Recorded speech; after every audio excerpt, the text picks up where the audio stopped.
अगर किसी से द्वेष करते हैं तो निश्चित है कि किसी से प्रेम है, और अगर किसी से प्रेम है तो यह भी निश्चित है कि किसी से द्वेष है।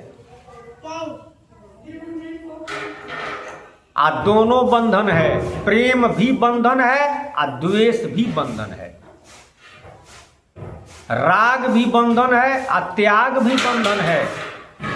रागी तो रागी है, त्यागी भी अंत में रागी हो जाता है। इसलिए दोनों को छोड़िए, विरागी और वियोगी बनिए। तब विराग और वियोग क्या है? पुरैन का पत्ता उसका उदाहरण है। अध्यात्म में विराग कहते हैं स्वरूप ज्ञान के स्थिति को। ब्रह्मभूत प्रसन्नात्मा न सोचती न कांचती, स्वरूप ज्ञान की स्थिति ही विराग है और वियोग है। इस स्थिति में जब आता है तो न किसी से दुश्मनी है और न किसी से प्रेम है, न किसी से द्वेष है और न किसी से राग है, न भोग है न जोग है, दोनों से परे हो गया। ये तीसर का आगे तो ये वो रोहनी हुआ। अब महाराज जी सतराम बाबा कहे कि इसमें एक और है। कबीर साहब जी तो 3 वो बतलाए, लेकिन महाराज जी सतराम बाबा कहे कि एक और है इसमें। पुरैन के पत्ता में कमल रहता है, पुरैनिये से कमल निकलता है, तो कमल का जो पुष्प होता है वह सूर्य का ध्यानी होता है। सूर्योदय जब होने को होता है तो कमल का फूल खिलने लगता है, प्रफुल्लित हो जाता है। आज जब सूर्य अस्त होने को होते हैं तो वह मुरझाने लगता है। तो अध्यात्म में चित्त को पुरैन का पत्ता बनाइए। चित्त पुरैन का पत्ता हो गया, आपका चित्त सम हो गया। चित्त में चिंतन न संसार का हो रहा है और न दूसरे किसी का हो रहा है, सम हो गया। न किसी से राग हुआ, क्योंकि चिंतन तो दुए जगह होगा। किसी से अगर द्वेष है तो उसका चिंतन होगा, और किसी से प्रेम है तो उसका चिंतन होगा। व्यक्ति हो, वस्तु हो, जो भी हो, धन हो, रुपया हो, अगर उससे प्रेम है तो उसका चिंतन होगा, और किसी से द्वेष है तो उसका चिंतन होगा। तो चित्त को पुरैन का पत्ता यानी सम हो गया, किसी का चिंतन नहीं करता है। न राग है, न त्याग है, न जोग है, न भोग है, सम हो गया। आप उसी में जो कमल होता है वह सूरत हो गया, यानी उस स्थिति में आकर के जिस तरह से कमल का पुष्प सूर्य का ध्यानी होता है, उसी तरह से सूरत प्रभु के नाम का ध्यान करता है। सूरत नाम का ध्यानी होता है। तो ये वही रहनी हो गया। जाके रहनी पार जगत से सो हरि नाम प्यारा जी, पुरैन पात रहत जल भीतर जलई में करत पसारा जी, ताके ऊपर बूंद परत ढरक जात जस पारा जी, जाके रहनी पार जगत से सो हरि नाम प्यारा जी। कबीर साहब के अनुसार ये वो पहिल का रहनी हो गया। महाराज जी सतराम बाबा के अनुसार इसी में एक और रहनी कमल है। दूसरे का त्रिया रही एक पतिव्रता, पति वचन नहीं टारा जी, आप तरे औरों को तारे, तारे कुल परिवारा जी, जाके रहनी पार जगत से सो हरिनाम प्यारा जी। कबीर साहब उदाहरण दिए कि जिस तरह से एक औरत का एक पति है तो वो पतिव्रता है। पतिव्रता और सती दोनों में अंतर है। सती में कई लोगों का नाम है, लेकिन पतिव्रता में सबका नाम नहीं है। पतिव्रता में मनुष्य में अनुसुईया का 1 नंबर स्थान है। ब्रह्मा विष्णु शिव को अबोध बालक बना दिया। पति वचन नहीं टारा जी, पति के वचन को वह नहीं टारती है। ये उदाहरण है। उसी तरह से जो संत हैं, प्रभु के सेवक हैं, सुजान हैं, वे सतगुरु के बात को नहीं टारते हैं। यानी सतगुरु जो कहते हैं वो वही करते हैं। तो वो पतिव्रत धर्म के अनुसार चल रहे हैं। सतगुरु जो कह रहे हैं, प्रभु का जो आदेश है, उस आदेश के अनुसार चल रहा है। एक मालिक के नाम का सुमिरन कर रहा है। एके साधे सब सधे, सब साधे एक जाए। उल्टा सींचो मूल को, कह कबीर समझाए। एक मालिक के नाम का सुमिरन करता है, एक पर है तो सब सधेगा, सब साधेगा तो सब नहीं सधेगा, लेकिन एक छूट जाएगा। एक प्रभु छूट जाएंगे, पतिव्रत धर्म छूट जाएगा। जिस तरह से नीति में पतिव्रत धर्म है, उसी तरह से भक्ति में भी पतिव्रत धर्म है। एक मालिक पर रहना, एक मालिक के नाम का भरोसा, आशा, विश्वास रखना, सत्संग में, भक्ति में पतिव्रत धर्म है। अनेकों का नाम लेना, अनेकों का उपासना करना, पतिव्रत धर्म से वंचित हो जाना। वास्तव में भक्ति से वो वंचित हो गया। कबीर साहब जी कहे कि रही एक की भई अनेक की, वेश्या बहु भतारी। कहे कबीर काके संग जरी है, बहुत पुरुष के नारी। इस जीव का मालिक एक है। कहने वाले लोग भी कहते हैं कि सबका मालिक एक। इस संसार में जब आया तो अनेकों को मालिक मान लिया। वही कबीर साहब कहे कि रही एक की भई अनेक की। जीव का मालिक एक है, इस संसार में आया तो बहुतों को मालिक मान लिया, तो भई अनेक की।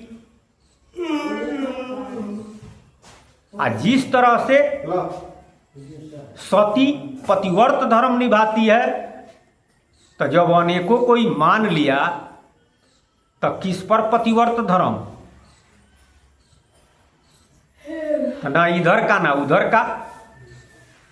तो ये उदाहरण है बात को समझने और समझाने के लिए। वही कबीर साहब कहे कि त्रिया रही एक पतिव्रता, पति वचन नहीं टारा जी। आप तरे औरों को तारे, तो फायदा उससे क्या हुआ? वास्तव में मुक्ति उसी का होगा, दूसरे का मुक्ति होइबे नहीं करता है। जो सबको साधता है, सब सधता नहीं है, वह भवसागर से पार नहीं जाता है। वास्तव में उसके अंदर संशय है। जिसका संशय समाप्त हो जाएगा वह एक पर लग जाएगा, वो अनेक पर नहीं लगेगा। बहुत लोगों के मन में ऐसा रहता है कि हम इनका पूजा करते हैं, कहीं फलाना ही बाबा खिसिया जाए, फलाना बाबा खिसिया जाए, तो सबका करते हैं। वास्तव में किसी का भरोसा नहीं है। एक भरोसा, एक बल, एक आस विश्वास। तुलसीदास जी ने कहा उस तरह से नहीं है, वो अनेकों पर भरोसा किया है। रामचरितमानस भगवान ने कहा कि सब पर आशा करता है तो हम पर विश्वास कहाँ है?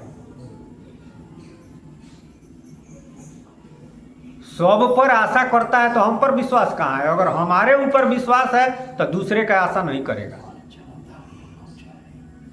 उस मालिक से बड़ा इस संसार में कोई नहीं है। हाँ, सम्मान सबका करेगा, इज्जत सबका देगा। जिस तरह से पतिव्रता औरत पति के नाता से परिवार के जितने सदस्य हैं, ससुर का कदर करती है, प्रणाम करती है, भसुरों को प्रणाम करती है, कदर करती है, देवर का सम्मान करती है, परिवार में जितने सदस्य हैं सबका सम्मान करती है, प्रणाम करती है, तो सबको पति मान लेती है, पति अपने पति को मानती है। उसी तरह से आप देवी देवता माया ब्रह्म सबका सम्मान करिए, कोई बात नहीं है। इस संसार में जितने साधक हैं, जिसके भी हैं, सबका सम्मान करिए, लेकिन अपना मालिक पार ब्रह्म सतराम जी को, राम नाम को, तो अध्यात्म के अनुसार, सत्संग के अनुसार, पतिव्रत धर्म के अनुसार है, तो फल क्या मिलेगा? वास्तव में उसी का मुक्ति होगा। आप तरे और उसके सानिध्य में जो आएगा, उसका जो बात मानेगा, वह भी तरेगा। आप तरे औरों को तारे, तारे कुल परिवार आजी। परिवार में एक व्यक्ति संत हो गया, भगवान का भक्त हो गया, तो ऐसा विधान है संतों के अनुसार, उस परिवार के जितने सदस्य हैं उसके पहले, अरे पूर्व में जो लोग मर गए हैं, आगे जो भविष्य में आने वाले हैं, सबका संस्कार बनेगा। कभी न कभी वे लोग भी सत्य लाइन में आ जाएंगे। हम राम राम राम राम जप रहे हैं, राम नाम का सुमिरन कर रहे हैं, तो राम नाम जो भजन कर रहे हैं उसमें से हमारे माता पिता को भी मिलेगा। क्योंकि इस संसार में दुनिया का कोई उपाय करके, कोई काम करके माता के ऋण से उत्तीर्ण नहीं होया जा सकता है। माता के ऋण को चुकाया नहीं जा सकता है, पिता के ऋण को भी नहीं चुकाया जा सकता है, यह अकाट्य बात है। लेकिन अगर आप संत हो गए, प्रभु का भजन कर रहे हैं, तो अब आप माता के ऋण को भी चुका रहे हैं, पिता के ऋण को भी चुका रहे हैं। यह वो उपाय है मातृ ऋण और पितृ ऋण से उत्तीर्ण होने के लिए। कबीर साहब जी ने कहा, अच्छा और भी संतों का मत है कि जो राम नाम जपता है उसके पूर्वज अगर नरक में हो तो उन नरक से निकाल दिए जाते हैं। हमारे पूर्वज अगर नरक में है तो वो लोग इंतजार करते हैं कि हमारे कुल में कोई लड़का चाहे लड़की का अगर जन्म होता है और संयोग से वो शाकाहारी हो जाए, खाली शाकाहारी हो जाए, तो वो नरक से निकाल दिए जाएंगे। आज जिस दिन उसके मुंह में मछली मांस पड़ जाता है, वो लोग फिर उदास हो जाते हैं, फिर नरके में रह जाते हैं। खाली शाकाहारी हो गया तो नरक से निकल गए। और राम नाम का अगर सुमिरन करता है तो अब तो उन लोगों को भी उस नाम का प्रभाव, चाहे जो हम भजन कर रहे हैं उसमें से कट करके उनको भी मिलेगा। और उस नाम के प्रभाव से मनुष्य योनि में अगर आ गए तो सत्य लाइन मिल जाएगा। तो सत्य लाइन जब मिल जाएगा, संतों के शरण में आ जाएंगे, सतगुरु के शरण में आ जाएंगे, तो उनका भी कल्याण हो जाएगा। तो कुल परिवार को भी तार देती है। यानी राम नाम का सुमिरन करने वाला अपने परिवार को भी तार देता है। आने वाला जो पीढ़ी है हमारा, तो उसको भी निश्चित रूप से उस संस्कार आएगा। रास्ता भले बदल जाए लेकिन कभी ना कभी अइबे करेगा। बहुत लोग कहते हैं कि फलाना का लड़का है चाहे लड़की है, उन्हीं का नु असर होगा, तो असर तो रहबे करता है। इसलिए आप तरे औरों को तारे, तारे कुल परिवारा जी, आ जाके रहनी पार जगत से सो हरि नाम प्यारा जी। आ तीसर का सुरमा एक लड़े रण भीतर, पीछे पग नहीं धारा जी। एक लड़ाई करने वाला जो सुरमा जा रहा है, वीर जा रहा है, वो मरेगा इसकी चिंता है। अगर इसकी चिंता है तो जाएगा युद्ध के मैदान में, लड़ाई करने जाएगा, तौन का मोह छोड़ करके जाता है, सारा मोह छोड़ करके वो जा रहा है लड़ने के लिए। उसी तरह से जो लोग संत हैं, चाहे प्रभु के नाम में जो लोग लगे हुए हैं, वे लोग भी सूरा ही हैं। ये कायर का काम नहीं है। भगवान की भक्ति, सतगुरु की भक्ति, सतराम नाम का सुमिरन कायर का काम नहीं है। कबीर साहब जी ने कहा कि लोभी लालची, कामी क्रोधी लालची, इनते भक्ति न होय। आ भक्ति करे कोई सूरमा, जाति वर्ण कुल कोय, सब छोड़ करके अब हमारे कुल में, हमारे जाति में तो फलाना काम होता था, अब हम वह करेंगे तो राम नाम का सुमिरन होगा। हमारे कुल में, हमारे जाति में मांस लोग खाते हैं, शराब पीते हैं, तो हम वह करें, तो उसको छोड़ना नहीं पड़ेगा, उसको छोड़ना पड़ेगा। फलाना जात के हम हैं, ऊंच जाति के हैं, अब फलानवा नीच जाति के हैं, अब तो इनके साथ बैठना पड़ेगा। तो ये जब तक रहेगा तब तक तो भक्ति नहीं होगा। सब हटा करके समता, वास्तव में सारा दुनिया एक के बराबर है। अरे जीव जीव जीव सब हैं, सब में जीव है, जीव के नाता से सब लोग भाई हैं। तो जाति का, कुल का, ये जितना मर्यादा सर पर लाद कर घूम रहे हैं, ये सब हटाना पड़ेगा। कबीर साहब कहे कि शीश काट भूई धरे, तापर राखे पाँव, आ कह कबीर ऐसा हो तब आओ।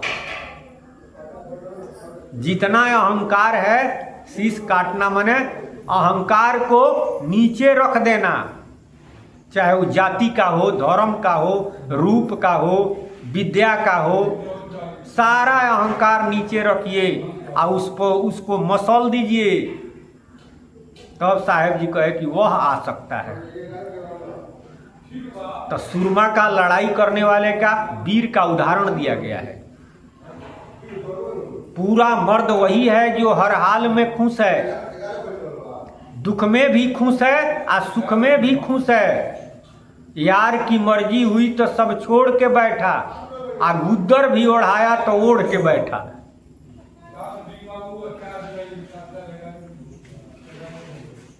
पूरा मर्द वास्तव में वही है।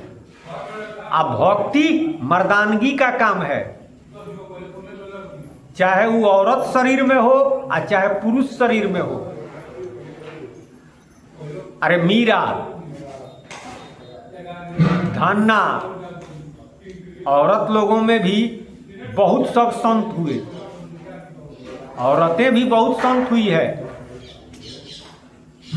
तो उनमें मर्दानगी था, वह भी सूरा थी। अब पुरुष लोगों में तो बहुत लोग हुए। तो जो लोग सूरा हुए, जो लोग पूरा मर्द हुए, वास्तव में वही भक्ति की है, वही करेंगे। नहीं तो राम राम राम राम कह रहे हैं, कहीं घाटा लग गया तो अब कहेंगे कि राम राम जपला से कौन फायदा बा ना। अब फायदा अगर हो रहा है, धन बढ़ रहा है, तो अब कहेंगे कि राम राम जपने से बहुत फायदा है। अरे राम भक्त के लक्षण एहू, आयावत हर्ष न जात सनेहू। राम नाम का भजन करने वाला आता है बहुत तो बहुत कूदने नहीं लगेगा, नाचने नहीं लगेगा, आ जाता है तो रोने भी नहीं लगेगा। अरे वो हमारा है, जिसने दिया है वो लिया है, उनकी मर्जी है। और वास्तव में जो सेवक होता है, दास होता है, वो प्रभु के मर्जी में मर्जी अपना मिलाता है, प्रभु के मर्जी में मिला करके रहता है अपना मर्जी। वह नहीं चाहता है कि फलाना हो जाए, फलाना हो जाए, फलाना हो जाए। मालिक जाने क्या करना है, हमारा जो काम है वो कर रहे हैं। मेरा तो काम है प्रभु का नाम लेने का, प्रभु का काम है गिरते को थाम लेने का, तो हम अपना तो ड्यूटी करें ना। यह नहीं हुआ, वह नहीं हुआ, उसके फेरा में मत पड़िए। मालिक चाहे तो क्या नहीं हो सकता है। तो वो देख रहे हैं हमारा कल्याण किस में है, वही कर रहे हैं। लेकिन हमको लगता है कि घाटा लग गया, हमारा फलाना काम नहीं हुआ, तो हम अबोध बालक हैं, हम अबोध हैं। जिस तरह से छोटा बच्चा दीपक रख दीजिए, लालटेन रख दीजिए, दौड़ कर जाएगा पकड़ने के लिए, उसको लगता है कि खिलौना है। और लालटेन हटा दीजिए आप, अच्छा बच्चा का हाथ पकड़ करके हटा दीजिए तो रोने लगेगा। लेकिन गार्जियन जानता है कि हाथ जल जाएगा। उसी तरह से समझिए कि हम लोग अबोध हैं। हम लोग चाह रहे हैं कि फलाना काम हो जाए, धन हो जाए, नौकरी हो जाए, जमीन हो जाए। अगर वो काम नहीं हो रहा है तो हम दुखी हो जाते हैं। जय राम नाम जपने से फायदा नहीं हो रहा है। लेकिन ये मालिक ਨੂੰ देख रहे हैं कि आपका कल्याण उसमें है कि नहीं है। जिसमें कल्याण होगा वो करेंगे। इसलिए यार की मर्जी हुई तो सब छोड़ के बैठा, और गुद्दर भी उड़ाया तो ओढ़ के बैठा। पूरा मर्द वही है जो हर हाल में खुश है, और दुख में भी खुश है, और सुख में भी खुश है। तीसर का रहनी सूरा का, यह कबीर साहब रहनी बतलाए। सबका सार प्रभु के नाम में सूरत करना, सब इसी के लिए है, और उसी से कल्याण है। मानव जीवन की सफलता, परमात्मा ने यह शरीर दिया है तो इसका सदुपयोग एकमात्र प्रभु के नाम के सुमिरन, प्रभु के नाम में सूरत करना, इसी से ही है। बोलिए सतगुरु।